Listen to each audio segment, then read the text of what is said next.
We're back with another Q&A video. I received very good feedback regarding the last one. Both viewers and I enjoyed this type of content. It's a positive and personal interaction. So I thank all of you who've posted questions. Let's begin. Do they have major crime families in the northern part of Italy? Not necessarily. In Milan, there's documented 'ndrangheta activity. Venice is known for money laundering by the mafia due to the tourism business. Turin is known as an 'ndrangheta hub for construction and drug trafficking. And as I mentioned in a recent video, the 'ndrangheta and Camorra were operating in Bologna. Did you ever have any dealings with Daniel Marino from the Gambino family? I never met him. And I'd like to add, I truly hope that viewers respect the answer I just gave, as I do often. If I don't know a person, I don't create fantasies by saying I do. I could sit here all day and bullshit people, but who am I really bullshitting? Myself.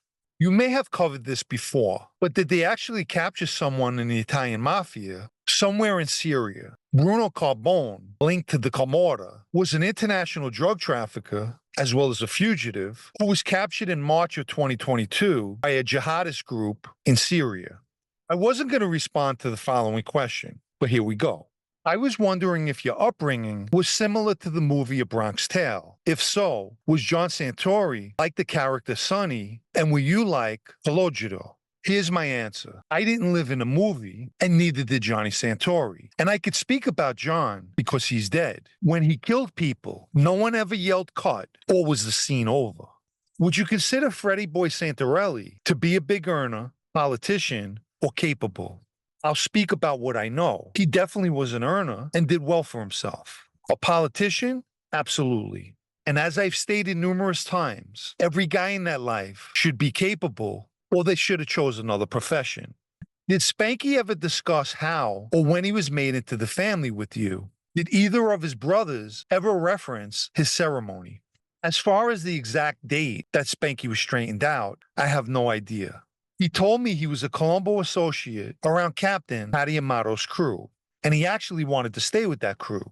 And only Big John spoke about getting straightened out and said that when he got out of prison, Joe DiNapoli took him to be inducted as a reward for saving his life in prison. But he never mentioned Spanky's induction. Here's a question sent to me outside of YouTube, again regarding Big John. Was there anyone your Captain Big John wanted to get close to that you knew of? He tried, and sometimes was successful, in getting to know a lot of people. But what comes to mind was him trying to cozy up to Neil Migliori. He told me he visited Neil at his house and went on and on about how big the gate was to enter Neil's property. I know traditionally that all guys that get made have to be full Italian. What about your religion? What if a guy's Italian but converts to another religion other than Catholic? What, in your opinion, do you think would happen? Do they overlook it because the guy's capable or a big earner? I'll put it this way. The mob's god is money, so they don't care if you pray to a tomato can. Who do you think is more likely to believe in Cosa Nostra? Kids who grew up around it like you, or adults who only read about it but have no part of it? Actually, this is a good question. Young guys growing up in inner city neighborhoods, especially years ago, were more prone to gravitating towards the mob.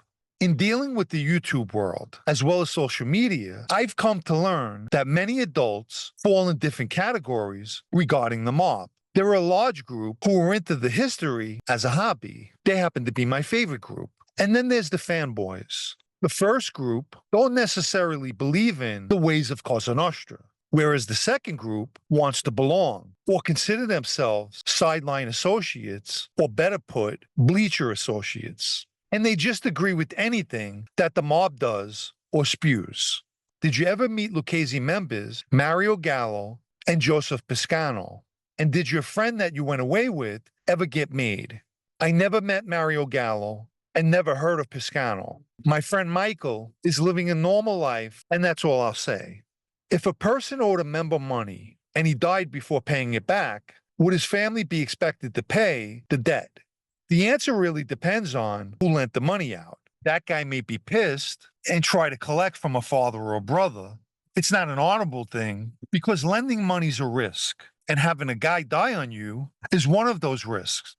Who in that life as a friend would you consider a good guy who you could still see being friends with, obviously under different circumstances? It doesn't have to just be Lucchese. It could be any family, the one that first pops to mind. Okay, here's the issue I have with this question. Most likely, it's legit. Nonetheless, presently, there's a fishing expedition where certain people are trying to figure out who stays in contact with me. So for the sake of caution, I'll decline to answer.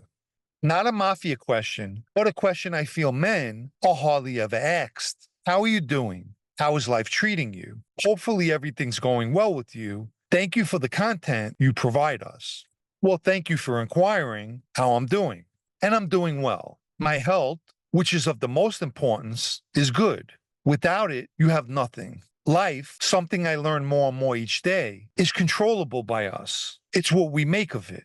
We should all have a bucket list, from big to small. And I think we're all guilty of taking things for granted, like seeing, hearing, talking, walking, etc. Things that not everyone are blessed with. And as for a person who's been in prison, freedom is one of the greatest gifts. Being able to go out for a walk, a drive, to the store, or anywhere we want is a prisoner's dream. Never lose sight of that. Here's something else. Did you ever stop and give thanks for what you have? You should.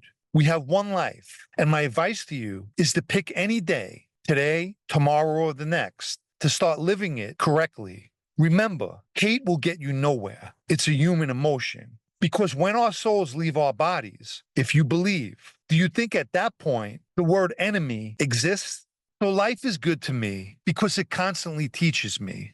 As for the content, many falsely believe I do it for monetary gain. Put it this way, anyone flipping burgers at McDonald's is doing better than me in that sense. Initially, it was my way of correcting the push narrative. But what I find most gratifying is the many people who have reached out to tell me that I helped them in some way. And it's not always preventing someone from joining the mob. It's all areas of life.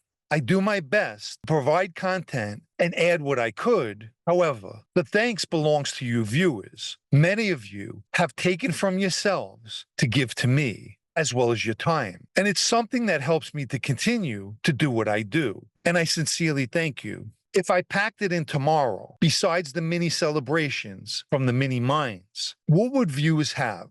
Gossip, bad-mouthing, and acts of immaturity, all educational qualities. If you haven't liked this video yet, please take the time now and give it a like, as it helps with YouTube's algorithm. Anyone who'd like to show their appreciation for videos like this, or more importantly, help me to continue making them, you can donate with the Super Thanks icon down below, or through the PayPal Cash App links in the video's description.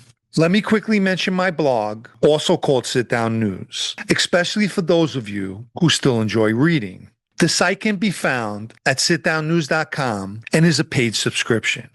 And for the final question, what is one moment or story from your old life that still makes you smile? Well, I honestly try not to think about that time in my life too much. But like everyone, thoughts or something reminds me of an incident or a time from back then. I had a lot of laughs, many with Johnny Sideburns, like the time we received an upcharged check in Geno's, and he wanted to know if we broke a window, or like when he made us walk into a banana wake in jeans and t-shirts. Sometimes I think about the transformation of Big John. After the Lucchese leadership changed hands, he went from complaining that you didn't give enough money at Christmas to give what you can.